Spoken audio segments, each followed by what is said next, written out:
کھڑا ہو جاتا ہے، قرآن مجید کی تلاوت اور اللہ تعالیٰ کا ذکر سر کی طرف کھڑا ہو جاتا ہے،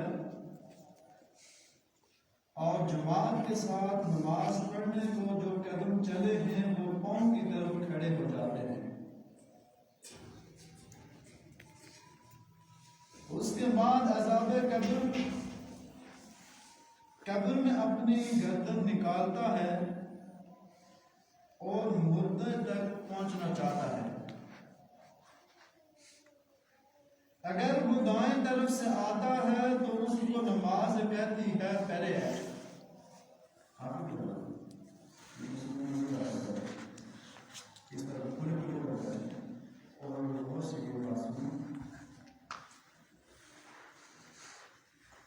تو اس کو نماز کہتی ہے پہلے ہے۔ خدا کی قسم یہ دنیا میں بہت مشقت و مصیبت اٹھاتا رہا، ابھی ذرا آرام سے سویا ہے، پھر عذاب بائیں طرف سے آنا چاہتا ہے تو روزہ اسی طرح اس کو ہٹا دیتا ہے، پھر وہ سر کی طرف سے آتا ہے تو تلاوت قرآن مجید اور ذکر الہی اس کو روک دیتے ہیں کہ ادھر تیرا راستہ نہیں ہے۔ غرض یہ کہ وہ جس طرف سے بھی آنا چاہتا ہے اس کو راستہ نہیں ملتا، یہ اس واسطے کہ اللہ تعالیٰ کے اس دوست کو عبادتوں نے جو اس نے اپنی زندگی میں دنیا کے اندر رہ کر کی تھی گھیر رکھا ہے۔ اب وہ عذاب عاجز اور کمزور ہو کر واپس چلا جاتا ہے۔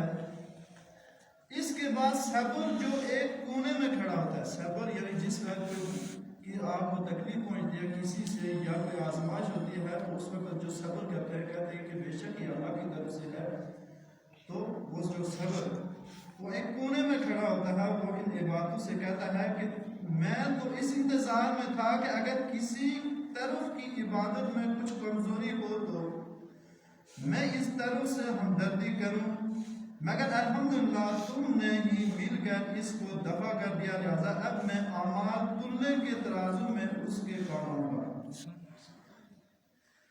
اب قبر میں جو دو فرشتے جن میں ایک کو منکر اور دوسرے کو نکیر کہا جاتا ہے، قبر کے دو فرشتے ایک کو منکر اور دوسرے کو نکیر کہا جاتا ہے، آتے ہیں جن کی آنکھیں بجلی کی طرح سے چمکتی ہیں اور آواز بادلوں کی گرج کسی ہوتی ہے، ان کے دانت گائے کے سینوں کی طرح باہر کو نکلے ہوتے ہیں، ان کے منہ سے آگ نکلتی ہے، بال اتنے بڑے کہ پاؤں تک ہوتے ہیں، اور ایک موڑے سے دوسرے موڑے تک کا اتنا فاصلہ کہ جو کئی دنوں میں بھی پیدل چل کر ختم نہ ہو۔ مہربانی اور نرمی ان کے پاس سے بھی نہیں گزری، لیکن سختی کا معاملہ مومنوں کے ساتھ نہیں کرتے، لیکن پھر بھی ایسی ڈراؤنی شکل و صورت کی قوت کی کیا کم ہے۔ ان دونوں کے ہاتھوں میں ایک بڑا بھاری لوہے کا ہتھوڑا ہوتا ہے، اگر ہم سب مل کر اٹھانا چاہیں تو وہ ہم اٹھا نہیں سکتے۔ وہ آ کر مردے سے کہتے ہیں بیٹھ جا، مردہ ایک دم اٹھ کر بیٹھ جاتا ہے اور کفن اس کے سر سے نیچے سرک جاتا ہے۔ وہ سوال کرتے ہیں تیرا رب کون ہے، تیرا دین کیا ہے اور تیرے نبی کون ہے؟ اگر مردہ نیک ہے تو کہتا ہے میرا رب اللہ ہے جو وحدہ لا شریک ہے، میرا دین اسلام ہے اور میرا نبی حضرت محمد مصطفیٰ علیہ السلام ہے۔ یہ سن کر وہ دونوں کہتے ہیں تو نے سچ کہا۔ حضرت عبداللہ بن عمر رضی اللہ تعالی عنہ سے روایت ہے کہ حضور علیہ السلام نے فرمایا کہ اگر بندہ صحیح سے جواب دیتا ہے تو فرشتے کہتے ہیں تو نے صحیح اور سچ کہا، تو اس کی قبر کی دیواروں کو سب طرف سے ہٹا دیا جاتا ہے جس سے وہ چاروں طرف سے بہت زیادہ وسیع ہو جاتی ہے۔ اس کے بعد فرشتے کہتے ہیں کہ اوپر سر اٹھاؤ۔ مردہ جب اوپر کو سر اٹھاتا ہے تو اس کو ایک دروازہ نظر آتا ہے جس میں سے جنت نظر آتی ہے۔ وہ کہتے ہیں کہ اللہ کے دوست وہ جگہ تمہارے رہنے کی ہے اس وجہ سے کہ تم نے اللہ تعالیٰ کی اطاعت و فرمانبرداری کی ہے۔ جناب رسول اللہ صلی اللہ تعالی علیہ وآلہ وسلم نے فرمایا کہ قسم ہے اس پاک ذات کی جس کے قبضہ قدرت میں میری جان ہے کہ اس کو اس وقت ایسی خوشی ہوتی ہے جو کبھی ختم نہ ہوگی، اور اس کے بعد وہ فرشتے کہتے ہیں کہ اپنے پاؤں کی طرف دیکھو۔ جب وہ دیکھتا ہے تو دوزخ کا دروازہ نظر آتا ہے۔ وہ فرشتے کہتے ہیں کہ اے ولی اللہ، تو نے اس دروازے سے نجات پائی۔ اس وقت بھی مردے کو اس قدر خوشی ہوتی ہے جو کبھی ختم نہ ہوگی۔ اس کے بعد اس کی قبر میں 70 دروازے جنت کے کھل جاتے ہیں۔ اس کی قبر سے کتنے دروازے کھل جاتے ہیں؟ سب بولے 70 دروازے، جن میں سے وہاں کی ٹھنڈی ٹھنڈی ہوا اور خوشبو آتی رہتی ہے، اور قیامت تک وہ انہیں بہاروں میں رہے گا۔ کیسی خوش نصیب ہوگی وہ روح جس کے ساتھ اللہ تعالیٰ اپنی مہربانی اور رحم و کرم کا سلوک و معاملہ فرمائے گا۔ اللہم اسألک رضاک والجنہ، الہی میں تجھ سے سوال کرتا ہوں تیری رضا کا اور جنت کا۔ جب اللہ تعالیٰ کے نافرمان بندے کی موت کا وقت آتا ہے تو اللہ تعالیٰ ملک الموت سے فرماتے ہیں کہ میرے دشمن کے پاس جاؤ اور اس کی جان نکال لو۔ میں نے اس پر ہر قسم کی فراخی کی، اپنی نعمتیں دنیا میں چاروں طرف سے اس پر برسائی، مگر وہ میری نافرمانی سے پھر بھی باز نہیں آیا۔ لہذا آج اس کو لاؤ تاکہ میں آج اس کو سزا دوں اور اس نافرمانی کا مزہ چکھاؤں۔ ملک الموت بہت بری صورت میں اس کے پاس آتے ہیں، اس صورت میں کہ 12 آنکھیں ان میں ہوتی ہیں۔ ان کے پاس ایک گرز لوہے کا موٹا جو جہنم کی آگ کا بنا ہوتا ہے، جس میں کانٹے ہوتے ہیں۔ ان کے ساتھ 500 فرشتے جن کے ساتھ تانبے کا ایک ٹکڑا ہوتا ہے، اور ہاتھوں میں جہنم کی آگ کے بڑے بڑے انگارے اور آگ کے گھوڑے ہوتے ہیں جو دیکھتے ہوتے ہیں۔ ملک الموت آتے ہی وہ گرز اس پر مارتے ہیں جس کے کانٹے سے اس کے جسم پر کٹ لگ جاتے ہیں اور ہر رگ و ریشہ میں گھس جاتے ہیں۔ پھر وہ اس کو کھینچتے ہیں اور باقی فرشتے ان گھوڑوں سے اس کے منہ کو اور منہ کے نیچے مارنا شروع کر دیتے ہیں، جس سے وہ مردہ گش کھانے لگتا ہے۔ وہ اس کی روح کو پاؤں کی انگلیوں سے نکال کر ایڑی میں روک دیتے ہیں اور پٹائی کرتے رہتے ہیں، پھر ایڑی سے نکال کر گھٹنوں میں روک دیتے ہیں، پھر وہاں سے نکال کر جگہ جگہ اس لیے روک لیتے ہیں تاکہ اس کو اچھی طرح سے دیر تک تکلیف پہنچائی جائے۔ پیٹ میں روک دیتے ہیں، پھر وہاں سے کھینچ کر سینے میں روک دیتے ہیں، پھر فرشتے اس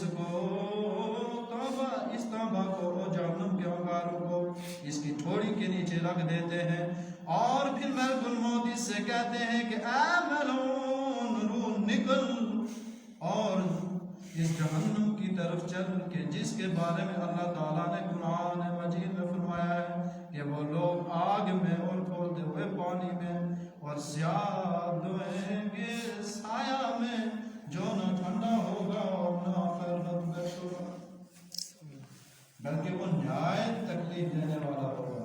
پھر جب روح اس کے بدن سے رخصت ہو جاتی ہے تو بدن سے کہتی ہے کہ اللہ تعالیٰ تجھے